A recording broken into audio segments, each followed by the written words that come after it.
விடுதலை சிறுத்தைகள் திமுகவோடு கூட்டணியா, விடுதலை சிறுத்தைகள் டிவிகேவோடு கூட்டணியா? அதான் உங்க குழப்பம். மக்களுக்காக, தலித் மக்களுக்காக, பெண்களுக்காக, இளைஞர்களுக்காக இன்னைக்கு ஒரு ஆட்சி நடக்கிறது என்றால், ஊழலற்ற ஆட்சி ஒன்று நடக்கிறது என்றால் அது விஜய் தலைமையில் இருக்கின்ற இந்த நிகழ்கால ஆட்சி தான்.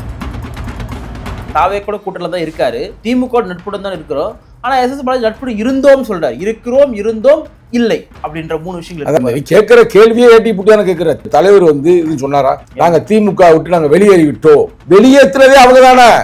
எங்க கட்சியில இருக்கிற பனூர் பாபு ஏதோ ஒரு மனக்குழப்பத்தில் இருக்கிறாரு. ஒரு சீட்டு கிடைக்கவில்லை என்ற மனக்குழப்பத்தில் நாங்களா இல்லையா? இது மாதிரி மற்ற இரண்டாம் கட்ட தலைவர் இல்லையா?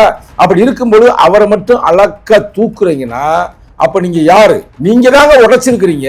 விசிக திமுக கூட்டணி உடைஞ்சிருச்சு. என்ன எந்த ஊர்ல தம்பி நீ இருக்கிற? இல்ல நீங்க இதை ஏன் சொல்ல மாட்டீங்க?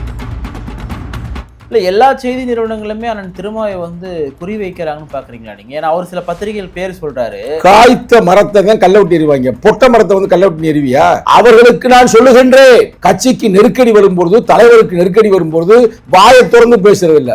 ஆனா சங்கத்தமிழை இடைநீக்கம் செய்யுங்கள் என்று மட்டும் வாயை திறந்து பேசுறது. தலைவருடைய வண்டியை இடிச்சிட்டாங்க, திட்டமிட்டு பண்ணாங்க. அப்ப யாரு பேசுனது? இப்ப யாராவது சொல்ற என்னை இடைநீக்கம் செய்வதற்காக செயல்பட்ட கருப்பு ஆடுகள் யாராவது பேசினாங்களா? இங்க கருப்பு ஆடுகள் நிறைய பேர் இருக்காங்க. கருப்பு ஆடு இடைநீக்கம் செய்யப்பட்டதுக்கான மறுப்பு அறிக்கை நீங்க கொடுத்திருந்தீங்க ஒரு விளக்கத்தை. அதை வாங்கிட்டு என்ன பண்ணாரு? உங்களை திருப்பி இவ்வளவு நாள் ஆகுது. ரொம்ப மனசு வருத்தமா இருக்கு. அந்த விருதுக்கான ஒரு கிளி, அந்த தொகை இன்னைக்கு பல பேர் வழங்கலாம். அன்னைக்கு 50,000 சாதாரண பணமா? 2008 பெரிய பணம் சங்கத்தமிழன் கொடுத்திருக்கிறேன், தொடர்ந்து கொடுத்திருக்கிறேன். அந்த விழாவுக்கு நம்ம போக முடியலையே அப்படின்னு எனக்கு எவ்வளவு மன வருத்தம். அவருடைய பிறந்த நாள் விழாவில் நான் இல்லாமல் நடத்துவது நாகரிகமா? உங்களுக்கு வருத்தமா இருக்காது? ரொம்ப வருத்தமா இருந்தா, கோபமா இருக்கா? வருகின்ற தலைவருடைய பிறந்த நாள்ல தமிழ் தேசிய எழுச்சி மாநாட்டுக்கு என்னை ஒரு குழுல போடுங்க, உரிமை இருக்கு, நான் கேட்பேன். பிச்சை எடுக்கல, கேட்பது எனது உரிமை. அதையும் செய்ய மாட்டேன் அப்படின்னா எனக்கு நம்ம வேற வழியே இல்லாத நினைச்சிடக்கூடாது. எழுதி வச்சுங்க, திமுக அதிவிரைவில் பிஜேபியோடு இணைகிறது அடுத்த தேர்தலில். இது திராவிட சங்கிகள், அது சங்கிகளின் சங்கிகள். ஆராசா தொடர்ந்து உங்களை பத்தி பேசிட்டு இருக்கிறதுக்கான காரணம் என்ன? எங்க அண்ணன் பாவம் பலியாடாயிட்டார். வாய்ஸ் ஆஃப் தி வேர்ல்ட் பார்வையாளர்களுக்கு வணக்கம். என்ற சிறப்பு நேர்காணலில் நம்ம இணைந்திருப்பவர் திரு சங்கத்தமிழன் அவர்கள். அண்ணா வணக்கம். வணக்கம். விடுதலை சிறுத்தைகள் கட்சியினுடைய தலைவர் அண்ணன் திருமா அவர்கள் செய்தியாளர்களை எப்பவுமே அடிக்கடிக்கு சந்திக்கிற ஒன்று தான். இதில் குறிப்பாக விசிகாவுடைய விருது வழங்கும் விழாவில் அவர் பேசியிருந்தார். யாருடன் கூட்டணி இருக்கிறோம், விசிகா கூட்டணியை முறிச்சது திமுகவா இல்லை விசிகாவா அப்படின்னு சொல்லிட்டு பல விஷயங்களை பேசியிருந்தார். விசிகா கூட்டணி இல்லை அப்படின்றது திமுகவே சொல்லிடுச்சு. எப்படி சொல்லிடுச்சுன்னா, எங்கள் கட்சியிலேருந்து ஒரு ஆளை கூப்பிட்டு எல்லாரும் சேர்ந்து எப்போ சேர்த்தீங்களோ அப்போவே நீங்கள் சொல்லிட்டீங்கன்னு சொன்னார். ஆனால் திருப்பியும் வெளியே நாங்கள் நட்புடன் தான் இருக்கிறோன்னு சொல்கிறாரு. ஆனால் எஸ்.எஸ். பாலாஜி நட்புடன் இருந்தோம் என்பதை சொன்னார்ன்றதை சொல்கிறாரு. இப்படி பல்வேறு குழப்பங்களாக பேசுகிறார் அண்ணன் திருமா அப்படின்றத பல பத்திரிகையாளர்கள், பல செய்தி நிறுவனங்கள்லாம் போட்டுட்ருக்காங்க. விசிகா யாரோட தான் கூட்டணியில் இருக்கிறாங்க அப்படின்றது ஒரு கேள்வி ஒரு பெருசாக இருக்குது. எப்படி பார்க்குறீங்க இதை? விடுதலை சிறுத்தைகள் திமுகவோடு கூட்டணியா, விடுதலை சிறுத்தைகள் டிவிகேவோடு கூட்டணியா? அதான் உங்க குழப்பம். நாங்கள் மக்களோடு கூட்டணி. மக்களுக்காக, மக்கள் நன்மைக்காக யாரெல்லாம் போராடுகிறார்களோ அவர்களோடு நாங்கள் நிற்போம். விடுதலை சிறுத்தைகள் இதுதான் எங்களுடைய நிலைப்பாடு. இதுக்கு முன்னாடி ஒரு மக்கள் கூட்டணி உருவாக்கணும் ஞாபகம் இருக்குதா? நாங்கள் தான் மூன்றாவது சக்தி அப்படின்னு நாங்கள் உருவாக்கணும். ஆனால் அந்த காலகட்டத்தில் மக்கள் எங்களை ஏற்றுக்கொள்ளவில்லை. ஏன் ஏற்றுக்கொள்ளவில்லை என்றால், அந்த மக்களின் கூட்டணி உருவாகி அதற்கான காலம் கொடுக்கப்படவில்லை. ஒரு குழந்தை இருக்குன்னா, குழந்தை பிறந்திருக்குன்னா அவங்க டைம் கொடுத்தாதே அது ஓட்டப்பந்தயத்தில் ஓடி ஜெயிக்க முடியும். ஆனால் பிறந்த கொஞ்சம் குழந்தைய, ஒரு 2 வயசு 3 வயசு குழந்தைய நம்ம ஓட விட்டோம். அதனால் அந்த தோல்வி தான். இருந்தாலும் கூட அது எதற்காக உருவாக்கணும்? திமுக அதிமுக இல்லாத ஒரு கூட்டணியை இந்த மண்ணில் உருவாக்க வேண்டும். அதே மைய புள்ளிய. ஆனால் அந்த காலகட்டத்தில் அந்த கால குறைவால் அது ஏற்றுக்கொள்ளப்படவில்லை. அந்த கூட்டணி மைய புள்ளி என்னன்னா, ஆட்சியிலும் பங்கு, அதிகாரத்திலும் பங்கு. நீங்க திரும்பி பாருங்க, 2014-16 நினைக்கிறேன், அந்த காலகட்டத்தை நீங்க திரும்பி பார்த்தீங்கன்னா உங்களுக்கு நன்றாக தெரியும். முதல்ல ஒரு அமைப்பாக கட்டமைத்தோம். அதற்கு பிறகு எங்கள் தலைவரை உருவாக்கினார். அதை ஒரு அரசியலாக கொண்டு வந்தோம். ஆனால் அது அந்த கால சூழ்நிலையில் அது ஒரு சிக்கலாகிவிட்டது. ஆனால் இன்னைக்கு மக்களுக்காக, மக்கள் நலனுக்காக, தலித் மக்களுக்காக, பெண்களுக்காக, இளைஞர்களுக்காக இன்னைக்கு ஒரு ஆட்சி நடக்கிறது என்றால், ஊழலற்ற ஆட்சி ஒன்று நடக்கிறது என்றால், அது விஜய் தலைமையில் இருக்கின்ற இந்த நிகழ்கால ஆட்சி தான். அப்ப அந்த ஆட்சியில் நாங்கள் பங்கு பெறுகிறோம். எங்கள் கட்சியுடைய துணை பொதுச் செயலாளர் அன்பு நண்பர் வன்னியரசு அவர்கள் இன்னைக்கு சமூக நீதி அமைச்சராக இருக்கின்றார். அப்ப சுத்தி போக வேணாம், விசிக தாவே கூட கூட்டத்தில் இருக்கீங்களா பிரதர்? அதாவது நல்லா கேட்டுக்கிறீங்க, தலைவர் தெளிவா சொன்னார், அது உங்களுக்கு புரிய மாட்டேங்குது. இல்ல தலைவர் ஏழுக்குமே நீங்க என்ன பண்றீங்க, தலைவர் எது பேசினாலும் இது மட்டும் சொல்லிடுறேன். ஓகே, விருதுகள் வழங்கும் விழால திரும்ப சொன்ன வார்த்தை, தாவேக்கா கூட்டணி அமைத்தால் நாங்கள் அதில் இடம்பெறுவோம், அதில் உங்களுக்கு என்ன ஐயம் என்று கேட்டார். அவர் சொன்ன அதே வார்த்தை. ஆனா திமுகவுடன் நட்புடன் தான் இருக்கிறோம் என்று சொல்கிறார். இது எப்படி? இது தாவேக்கோட கூட்டணில தான் இருக்காரு, திமுக நட்புடன் தான் இருக்கிறோம். ஆனா எஸ்.எஸ். பாலாஜி நட்புடன் இருந்தோம் சொல்றாரு. இருக்கிறோம், இருந்தோம், இல்லை அப்படின்ற 3 விஷயங்கள். அதாவது ஆரம்ப காலகட்டத்தில் கலைஞர் விசிக அவங்களோட இருக்கா அப்படின்னா, ஆமா இருக்குது, இதயத்துல இடம் கொடுத்துருக்குன்னு சொன்ன போதெல்லாம் உங்களுக்கு வாயை திறந்துக்கிட்டு யாருக்கும் கேள்வி வைக்க தெரியல. இந்த பாலிமரா இருக்கட்டும், இல்ல உங்களை மாதிரி ஆட்களாக இருக்கட்டும், அப்பெல்லாம் பெரிய பெரிய பத்திரிகையாளர், மூத்த பத்திரிகையாளர், அப்ப கேட்கிற கேள்வியே ஏட்டி புட்டியான கேட்கிற தெளிவா இருக்கிறோம் பிரதர். நாங்க ஆட்சியில பங்கு பெற்று இருக்கிறோம் என்றால் அது என்ன அர்த்தம்? அவர்களை நாங்கள் காப்பாற்றி இருக்கிறோம். அந்த 108 தொகுதியில் வெற்றி பெற்ற பிறகு நாங்கள் கடைசியாக செல்லாமல் இருந்திருந்தால் விஜய் ஆட்சி வந்திருப்பாரா? முதல்வராக இருப்பாரா? நேர ஆளுநர் ஆட்சி வந்திருக்கு. நேர ஆளுநர் ஆட்சி வந்திருந்தால் அமித்ஷா ஆட்சி வந்திருக்கும். அமித்ஷா ஆட்சி வந்திருந்தால் மோகன் பகவத் நேர வந்திருப்பார். இதெல்லாம் பழைய வரலாறு. அதை தடுத்து தமிழக மக்களை காப்பாற்றி இருக்கிறோம். அந்த வகையில் எங்க தலைவர் என்ன சொல்கிறாருன்னா, டாக்டர் கலைஞர் மு கருணாநிதி ஐயா சொன்னதை போலவே இன்னைக்கு வாழும் கலைஞர் எங்க தலைவர் தாங்க. வாழும் கலைஞர் கருணாநிதி தான் எங்க தலைவர். ஏன்னா சொல்லாற்றல் அந்த நீங்க வேற கருணாநிதி நினைச்சிடாதீங்க, வேற கலைஞர் நினைச்சிருக்கீங்க. சொல்லாற்றல், எழுத்தாற்றல், பேச்சாற்றல், இதுல எங்க தலைவர் கலைஞரினுடைய உண்மையான கருத்தியல் வாரிசு எங்க தலைவர். நாங்கெல்லாம் கருணாநிதி அவர்களை விட சிறந்த அரசியல்வாதி, சிறந்த பேச்சாற்றல் மிக்கவர். அப்பெல்லாம் சும்மா ஒரு இறந்து போயிட்டான்னு சொல்ல முடியாது. கொள்கை ரீதியா பார்த்தோம்னா எங்க தலைவர் புரட்சியாளர் அம்பேத்கருடைய தொடர்ச்சி. ஆனா அதாவது சொல்லாடல், பயன்படுத்துகின்ற சொல்லாடல், நுட்பமான கருத்துக்கள், அதெல்லாம் எங்க தலைவர் அவருடைய கலைஞருடைய மறு உருவம், அவருடைய பேசுற ஸ்டைலு, நீங்க எல்லாத்தையும் பாருங்க. அந்த வகையில் எங்க தலைவர் என்ன சொல்ற, நட்போடு தான் இருக்கிறோம். நட்பு என்பது வேற, அரசியல் கூட்டணி என்பது வேற. ஏங்க நாங்க நட்புல இருக்கிறது உங்களுக்கு எதுவும் பிரச்சனையா? இப்பதான் தம்பி நீ கரெக்டான ஒரு பாயிண்ட்க்கு வந்திருக்கிற. நட்புல எந்த பிரச்சனையும் இல்லை, நட்பு அழகா வைங்க. ஆனால் முக்கியமான கருத்து நல்லா கேட்டுக்கிறீங்க, நல்லா காது கொடுத்து கேட்டுக்கிறீங்க. அதாவது எங்க தலைவர் இது சொன்னாரா, நாங்க திமுக விட்டு நாங்க வெளியேறி விட்டோம், திமுக விட்டு நாங்க வெளியேறி விட்டோம் சொல்லல. வெளியேற்றினதே அவங்க தானே. ஏங்க எங்க கட்சியில இருக்கிற அன்பு நண்பர் பனூர் பாபு ஏதோ ஒரு மனக்குழப்பத்தில் இருக்கிறாரு, ஒரு சீட்டு கிடைக்கவில்லை என்ற மனக்குழப்பத்தில். நாங்களா இல்லையா? இது மாதிரி மற்ற 2ஆம் கட்ட தலைவர் இல்லையா? அப்படி இருக்கும்போது அவரை மட்டும் அழக்க தூக்குறீங்கன்னா அப்ப நீங்க யாரு? நீங்க தாங்க உடைச்சிருக்கிறீங்க. ஒரு நட்போடு நாங்கள் இருக்கும் பொழுது இப்ப எங்களுக்கு தளபதி ஸ்டாலினுக்கு ஏதாவது பிரச்சனை இருக்கா? ஒண்ணும் இல்லை. நான் அன்னைக்கும் சொன்னதையா இன்னைக்கும் சொல்லுவேன், இன்னைக்கு சொல்றதையா என்னைக்கும் சொல்லுவேன். கருத்துல என் சொல்லாடல் என்னைக்கு மாறாது. நான் என்ன சொன்னேன், ஸ்டாலின் சூப்பருங்க, நல்ல மனிதருங்க. ஆனா 2ஆம் கட்ட தலைவர்கள் சாதி வெறி கொண்டு திடுறாங்க. சொன்னா சொல்லையா, அந்த சாதி புத்தியோடு செயல்படுகிறார்கள். அதான் இங்க இருக்கிற பிரச்சனைய. அப்ப நாங்க ஏன் ஒரு ஆளை தூக்குறாங்க அழகா? சரி, பனூர் பாபு நீங்க இது வரைக்கும் நீங்க விடுவிச்சது எத்தனை பேர் பேட்டி எடுத்திருக்கீங்க? பனூர் பாபு பேட்டி எடுத்திருக்கீங்களா? இல்ல பனூர் பாபு பெருசா மக்கள் தொடர்பு இருந்தாரா? பெருசா பேச மாட்டாரு. எங்கேயும் பேசுறது இருக்கட்டும், மக்கள் தொடர்பு இருந்தாரா? அரசியல் தொடர்பு இருந்தாரா? இல்ல பேசும் பொருளா இருந்தாரா? அவருடைய உயரம் அவருக்கே தெரியும். திடீர்னு வந்தாரு, திடீர்னு வந்தவங்க தலைவர் அவரை ஒரு எம்எல்ஏ ஆக்குனாரு, சரிங்களா? ஆனா அவரை போய் தூக்கிட்டு ஆஹா ஓஹோ அப்படின்னு நினைச்சீங்கன்னா உங்க புத்தி என்ன? அப்ப விடுதலை சிறுத்தைகளை உடைக்க வேண்டும், விடுதலை சிறுத்தைகளை சில்லென்றாக சிதறடிக்க வேண்டும் என்ற நோக்கம் தானே. அப்ப அந்த நோக்கம் நடக்கும் பொழுது உடைச்சது யாரு? வெளியே விரட்டி விட்டது யாரு? நீங்க தான் பிரதர். விசிக திமுக கூட்டணி உடைஞ்சிருச்சு பிரதர்.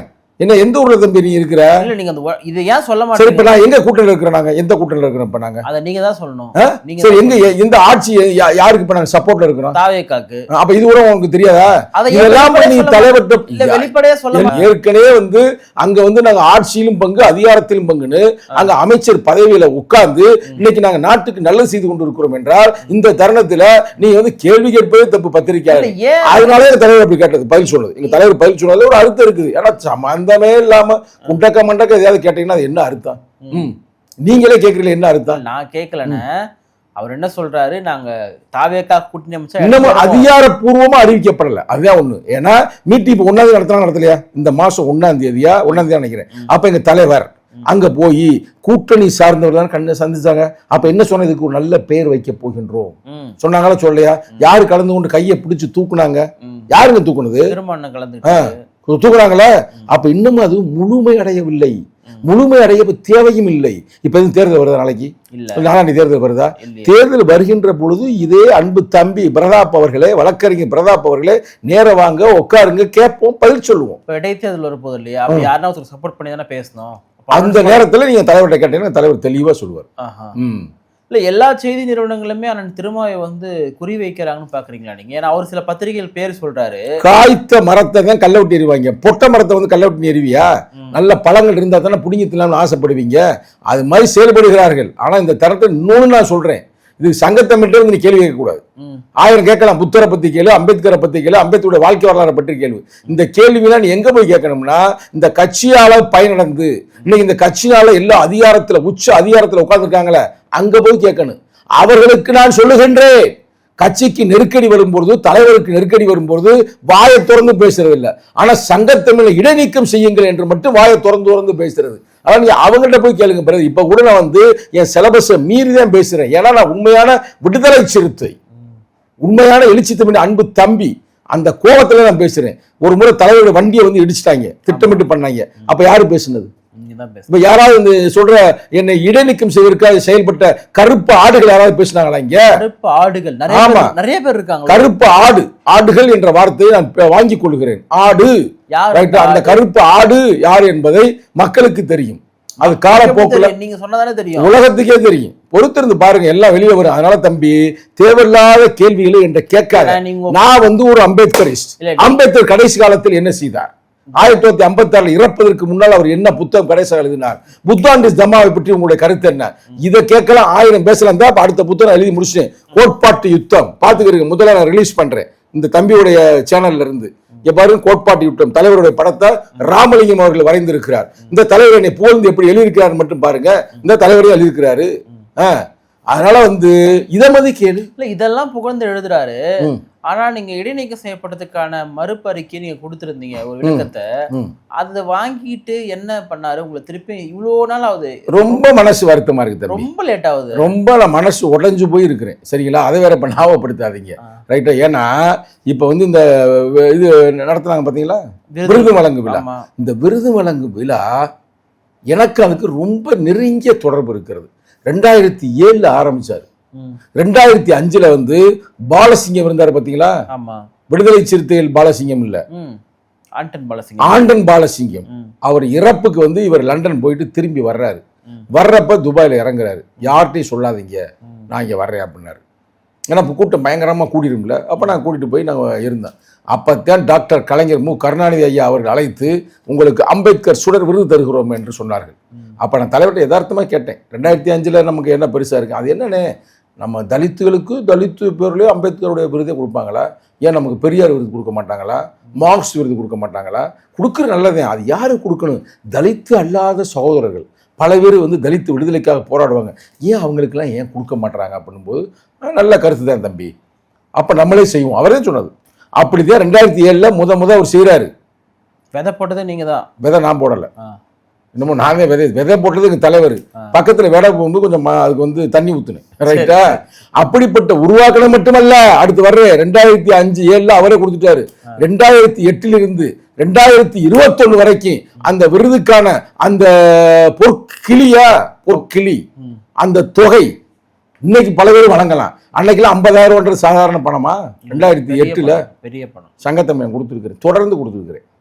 அந்த விழாவுக்கு நம்ம போக முடியலையே அப்படின்னு இப்ப எனக்கு எவ்வளவு மன வருத்தமா. சரி, என்னவா காரணம்? எதனால உங்களை திருப்பியும் சேர்த்துக்க மாட்டாங்க? என்ன சொல்றாங்க? கருப்பாற்றுடைய எல்லா வேலைகளும் கருப்பாட கதற விடுவோம். பொறுமையாரு, கொஞ்சம் பொறுமையாரு, கொஞ்சம் பொறுமையாரு. கை ஓங்கி இருக்கிறதா? கை ஓங்கி இருக்கிறது. அந்த கை எனக்கு தெரிஞ்சு ஒரு 5 பேர் தானே கட்சியில் இருக்கு. அதை யாரும் இப்ப பேசக்கூடாது. நான் இப்ப இடைநீக்கம் செய்யப்பட்டிருக்கிறேன். மேற்கொண்டு நீ தான் சிக்கலை பூரா வளர்த்துக்கிட்டே இருக்கிறேன். அதனால அதை சொல்லக்கூடாது, அது பேசவே கூடாது, என்னை வச்சுக்கிட்டு பேசவே கூடாது. அது வந்து தலைமைக்கு நான் கருப்பாளுன்னு சொல்லிட்டேன், ரைட்டா? அந்த கருப்பாடு வந்துதான் என்னை இடைநிக்க செய்ய காரணம். நீங்க Facebookல எதுனா கேட்கலாம் இல்லையா? அது கேட்கலாம். அது Facebook என்ன இடைநீக்க செய்ததுக்கு காரணம் இவரெல்லாம் இல்ல சொல்றீங்க. ஷானவாஸ் இல்ல, அண்ணன் வன்னியரசு அண்ணன் இல்ல, அப்புறம் வந்து தலைவர் இல்ல, இதெல்லாம் போட்டிருந்தீங்க. அப்ப யார் அந்த கருப்பு ஆடு? என்ன இது? நீங்க சொன்ன 3-4 பேர் பத்தி நீங்க பேசியிருக்கீங்க. அதாவது தலைவரே வந்து எடுக்கல. ஏன் எடுக்கலைன்னா, என்னை இடைநீக்கம் செய்வதற்கு முதல் நாள் இரவு நானும் அவர் தலைவர் இருந்தேன், அவங்க அம்மா வீட்டுல சாப்பிட்டோம் சொல்லியிருக்கேன். அப்ப எப்படிதான் இருந்தாலும் ஒரு கோபத்துல கூட ஏதாவது காட்டியிருப்பாருல்ல. சாப்பிடுப்பா நல்லங்க, நான் ரைஸே சாப்பிட்டு ரொம்ப வருஷம் ஆச்சு, 20 வருஷம் ஆச்சு. இல்லை சாப்பிடு, அது ஒன்றும் பிரச்சனை இல்லை, உனக்கு ஒன்றும் பெருசாக வயிறுலாம் நிறையா இல்லை, ஒரு நாள் சாப்பிட ஒன்றும் தாக்க வராது, பாதிப்பு வராதுன்னு சொல்கிறாரு. அப்போ கூட என்ன எதுவும் சொல்லலை. சரிங்களா? அடுத்து நல்லா பார்த்துக்கிறங்க, முக்கியமான மேட்ரு. எனக்கு ஆளூர் ஷானவாஸுக்கும் பிரச்சனை இருக்குது அப்படின்ற மாதிரி பட்டையை கட்டினாங்க. இப்போ அந்த அன்பு தம்பி வந்துட்டாப்புல. சரிங்களா? அவருக்கு எதுக்கு எந்த பிரச்சனையுமே இல்லை, பெரிய சிக்கல்களும் இல்லை, சொல்லாடல்கள். அவர் நம்ம அன்பு தம்பி தான். அதேமாதிரி எனக்கு அமைச்சர் வன்னியரசுக்கு பிரச்சனை இருக்கானா இருந்தது ஒரு காலகட்டத்தில், அதெல்லாம் மறுக்கிறதுக்கு இல்லை. ஆனால் இப்போ நாங்கள் தான் வந்து நட்பாயிட்டோமே, அவர் அமைச்சர் ஆகிட்டார்ல, அந்த நட்பு தொடர்கிறது. அப்போ வேற யாரு அப்படின்றது நிச்சயமாக கட்சிக்கு மட்டும் இல்லை, தமிழ்நாட்டில் இருக்கிற ஒவ்வொருத்தருக்குமே தெரியும். உங்களுக்கு பகை ஏதாவது இருக்கா? என்ன பிரச்சனை? ஏன் தனிப்பட்ட அதை ஒரு நாளைக்கு தனியாக பேசுவோம், பொறுமையாக இருப்போம். தலைவர்கிட்ட வந்து மேல்முறையீடு செய்திருக்கின்றேன். அப்போ மேல்முறையீடு செய்ததற்கான அவர் வந்து நிச்சயமாக அதற்கான ஒரு தீர்வை வழங்குவார். ஏன்னா என்னைக்குமே வந்து அவர் பாதிக்கப்பட்டவர்கள் பக்கம் தான் நிற்பார், அதுதான் நீதின்னு இருக்கிறாரு. நான் பாதிக்கப்பட்டவன், நான் சாதாரண ஆள், நான் ஒன்றும் பெரிய எம்எல்ஏ எம்பிக்கு நின்ற கேண்டிடேட்டோ இல்லை, நான் பெரிய பக்கபலம் உள்ள ஆள் இல்லை, நான் ஒரு சாதாரண ஆள். என் வாழ்க்கையில் 25 ஆண்டு காலம் ஃபுல்லாக துபாயில் இருந்துட்டேன். அதுக்கு முன்னாடி 5 ஆண்டுகள் ஃபுல்லாக வாழ்க்கையை வந்து எங்கே மேலூர் மண்ணில் சாதி வரி பிடிச்ச இடத்துல அந்த காலத்திலே போராடி இருக்கிறேன். அப்போ இப்படிப்பட்டவனுக்கு வந்து என்ன அப்படின்னும் போது பெரிய கேள்விக்குறி. ஆனால் நம்ம வந்து வெறும் உழைப்பை மட்டும் நம்ம இது பண்ணலை, பொருளாதாரத்தையும் இழந்திருக்கிறோம். இன்னைக்கு இந்த நிலைமைக்கு நம்ம இருக்கிறோம்னா நம்ம கட்சியை வந்து நம்ம மதித்தோம், கட்சியோட அமைப்பத்திலும் புத்தகத்தை நம்ம படித்தோம், அதில் கோட்பாடுகளை தொடர்ந்து எல்லா இடத்துலையும் விதைச்சோம். நான் போகாத ஏறக்குறைய மாவட்டமே இல்லை. அதுவும் தேர்தலுக்கு முன்னாடி நீங்களே பார்த்துருப்பீங்க, தலைவரோட ஒப்புதலோடு பல மாவட்டங்களுக்கு சென்று பயிற்சி பட்டறை நடத்தினேன். இளைஞர்களை வந்து நம்ம ஒரு ஆக்கப்பூர்வமான இளைஞர்களாக உருவாக்க வேண்டும், கற்றலும் கற்பித்தலும் கடமையாதல் வேண்டும், அந்த கடமையில் தலைவர்கள் உருவாதல் வேண்டும் என்ற தலைவர் கோட்பாடோட பல இளைஞர்களை ஷார்ப்பாக நம்ம உருவாக்கணும். அதெல்லாம் மாற்று கருத்தே இல்லை. அப்ப எதுவுமே உருவாக்காம கட்சியில திடீர்னு வந்து நமக்கு பின்னாடி வந்து பெரிய பெரிய உயர்ந்த பதவியில் இருந்து கொண்டு சங்கத்தமிழை வந்து நாளைக்கு வளர்ந்து வந்தால் நம்மள மாதிரி ஆட்களுக்கு சிக்கல். ஏன்னா நேர்மையாக இருக்கிறார், உண்மையாக இருக்கிறார். நான் ஓப்பனாக சொன்னேன், எந்த நிகழ்ச்சிக்கு பயிற்சி பட்டறைக்கு போனது கூட என் சொந்த காசுலையும் போய் அப்போ அவங்க தம்பியே சொல்லுவாங்க, ஆனால் பெட்ரோலுக்கு வாங்கிக்கிறேன். இல்லை தம்பியா, நீங்களே பாவம் கஷ்டப்படுறீங்க, இல்லை ரூம் போடுறேங்க அப்படிமா, இல்லை வேணாம் தம்பியெல்லாம் நானே தங்கிக்கிறேன். இதுதான் சங்கத்தமிழ். இது எல்லாருக்கும் தெரியும். ஒன்று நம்ம திருப்பி திருப்பி திருப்பி சொல்ல வேண்டிய தேவையில்லை, ஏன்னா சொல்ல வேண்டியவர்கள் சொல்லவில்லை, அதனால சங்கத்தமிழ் சொல்லுறேன். 2018 அமைப்பாய் திரவம் என்ற புத்தகத்திற்காக எழுச்சி தமிழருக்கு பாராட்டு விழா நடத்தியவன் துபாய் விடுதலை சிறுத்தைகள். அதுல முக்கிய பங்கு சங்கத்தமிழர். அவ்வளவு உழைப்பு, அவ்வளவு சிறப்பு. இதுவரைக்கும் துபாயில் யாருமே அப்படிப்பட்ட நிகழ்வை நடத்தியதில்லை. அப்ப அது நடத்துவதற்கு எவ்வளவு பொருளாதாரத்தை நான் இழந்திருப்பேன். அதாவது அந்த நிகழ்ச்சி நடந்த பிறகு அந்த அரசாங்கம், துபாய் அரசாங்கம் பெனாசிர் பூட்டோடைய தம்பியான்னு கேட்குறாங்க. அவங்களுக்கு தெரியாது இது வந்து இந்தியாலா இல்லை எந்த தெரியாது. ஏன்னா பெனாசிர் பூட்டோ வரும்பொழுது எவ்வளவு கூட்டம் வந்துச்சோ அதே கூட்டம் தேரா துபாயில் எழுச்சி தமிழ் வந்த பொழுது வந்தது. அப்போ எப்படி நாங்கள் உருவாக்கி இருப்போம் யோசிப்பா, கற்பனை பாருங்க. அது எதற்காக? அமைப்பாய் திரும் புத்தகம் எழுதியதற்காக வெளியீட்டு விழா. அது மட்டுமல்ல, டாக்டரேட் வாங்கினார் பார்த்தீங்களா, அதுக்கு பாராட்டு விழா. இவ்வளவு சிறப்புகள் இருக்கிறது. ஆனா இங்க சில பேர் பெரிய உச்ச அதிகாரத்தில் இருப்பாங்க. என்ன செஞ்சீங்க அதை சொல்லுங்க. முதல்ல கேட்கிறேன், மதுரை மாவட்டத்தை சார்ந்த வந்தேன், நீ எங்கேயாவது மதுரை மாவட்டத்துக்கு வந்து ஒரு பயிற்சி பட்டம் நடத்தி இருக்கிறீங்களா? ரெஸ்பான்சிபிள் இல்லையா? எங்கேயாவது ஒரு மேடையில அமைப்பாய்த்துறை புத்தகத்தை பத்தி பேசியிருக்கிறீங்களா? சொல்லுங்க, சொன்னா நம்ம கேட்போம். அப்ப தொடர்ந்து நேர்மையாக உண்மையாக இந்த மக்களுக்காக உழைக்கப்படும் பொழுது அதை நசுக்குவது என்பது இது ஒரு சனாதனம் இல்லையா? சனாதனத்தை வேறெடுப்போம், புரட்சிகர ஜனநாயகத்தை வென்றெடுப்போம்னா அப்ப இதற்கு பேர் என்ன? நிச்சயமாக நான் காலத்திற்கு காத்திருப்பதை விட தலைவருடைய அடுத்த கண் அசைவுக்காக நான் காத்திருக்கிறேன். நிச்சயமாக இன்றுதான் கரெக்டா ஒரு மாசம் முடிஞ்சிருக்கு. 7ஆம் தேதி எடுத்தாரு போன மாசம், இன்னைக்கு 8ஆம் தேதி பேசி இருக்கிறோம். ஒரு மாசம் முடிஞ்சு, அதனால நம்ம வழியோட பேசிக்கிறோம். இன்னும் 2 மாசம் எப்படி இடைநீக்கத்தை வந்து அவர் ரிவோக் பண்ணுவாரா, அப்படியே தான் தொடரும்? இல்ல, அதை நான் தலைவர்கிட்ட வந்து இந்த வாய்ஸ் ஆஃப் தமிழ்நாடு யூடியூப் மூலமாகவே கேட்கிறேன். என்னன்னா தலைவருடைய இப்போ பிறந்த நாள் வருது ஆகஸ்ட் 17. இந்த ஆகஸ்ட் 17 அதை வந்து தமிழ் தேசிய எழுச்சி நாளாக தலைவர் அறிவித்திருக்கிறார். மாநாடு வேற நடக்குது. ரெண்டாவது தமிழ் தேசிய எழுச்சி கோட்பாடுகளை உருவாக்கிதான் எனக்கு தலைவர் வந்து ஆரம்பத்தில் எப்ப இல்ல 2010 கரும்புலி முத்துக்குமார் பாசறைக்கு என்னை முதன்மை செயலாளர் ஆக்கினார். கரும்புலி முத்துக்குமார் யாரு? தன்மான தமிழ் புலி, தமிழீழ கொள்கை புலி, ஈழத் தமிழருக்காய் உயிர் கொடுத்த தமிழ்நாட்டு கரும்புலி. அதான் என்ன போட்டாரு. அப்ப தமிழ் தேசியத்துக்கு வைக்கும்போது நான் இல்லைன்னா எப்படி? அதே மாதிரி தமிழ் தேசியத்துக்கு போது அறிவிச்சார் பார்த்தீங்களா, மே 17 அறிவிச்சார் பார்த்தீங்களா, மே 18 ஏன்ட்டுதான் கேட்கிறாரு ஃபோன் பண்ணி. சங்கத்தமிழை எப்ப நடத்தலாம் அண்ணே, தேர்தல் வரும்போது அது நம்ம தேர்தல் மே கரெக்டா வந்து அந்த உச்சத்தில் இருந்துச்சுல போரு, அந்த மே 17, 18 அதுல ஏதாவது ஒரு நாள் நடத்தும் அறிவிச்சார். இதுக்கு மேலே அறிவிச்ச அந்த டேட் என்ன? மே என்கிட்ட கேட்டாருங்க, என்கிட்ட பேசினாருங்க. அப்ப அவ்வளவுக்கு முக்கியத்துவம் உள்ள சங்கத்தமிழனை அவருடைய பிறந்த நாள் விழாவில் நான் இல்லாமல் நடத்துவது நாகரிகமா? உங்களுக்கு வருத்தமா இருக்காது? ரொம்ப வருத்தமா இருந்தா கோபமா இருக்கா? எங்க அண்ணன் மேல எதுக்கு எனக்கு கோபம்? ஆனா கருப்பாடுகளை நான் விட மாட்டேன். கருப்பாடுகளை வந்து விழுந்த பலிகளை கணக்கில் எடுப்போம், விடுதலை போல் கடல் அடைப்போம்ன்றது வெளியில மட்டுமல்ல உள்ளேயும். முகத்திரை கிழிக்காம விட மாட்டேன் சங்கத்தமிழை. என்னைக்கும் சங்கத்தமிழ் வரலாற்றுல எதுலையும் பேக் அடிச்சாரு அப்படின்னு இல்லை, அவளே சொல்லிப்பாரு.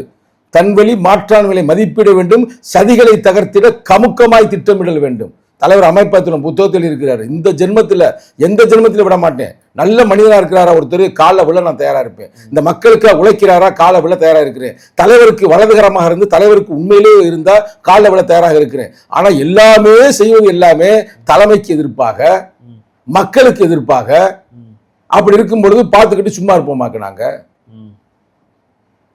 நான் இப்ப வந்து இவ்வளவு இடைநீக்கம் செய்யப்பட்ட பிறகு நான் அவ்வளவு தைரியமா பேசுறேன்னா அவ்வளவு வழிகள் இருக்கிறது. இந்த வழிகளை என் வாயை அப்படியே மூடணும், நான் அமைதியா இருக்கணும்னா எல்லாம் எழுச்சி தமிழ் கையில தான் இருக்குது. வருகின்ற இந்த இதுல தலைவருடைய பிறந்த நாள்ல தமிழ் தேசிய எழுச்சி மாநாட்டுக்கு என்னை ஒரு குழுல போடுங்க, உரிமை இருக்கு, நான் கேட்பேன். பிச்சை எடுக்கல, கேட்பது எனது உரிமை, சரிங்களா? அதனால கேட்பேன். அதையும் செய்ய மாட்டேன் அப்படின்னா எனக்கு நம்ம வேற வழியே இல்லாதுன்னு நினைச்சிடக்கூடாது. சில பேர் வந்து கேட்கிற பார்த்து நீங்க என்ன நினைச்சிடக்கூடாது, இவருக்கு வேற வழியே இல்லடா அதுதாண்டா அவர் இப்படியே கேட்டுக்கிறார் அப்படின்னு இல்லை.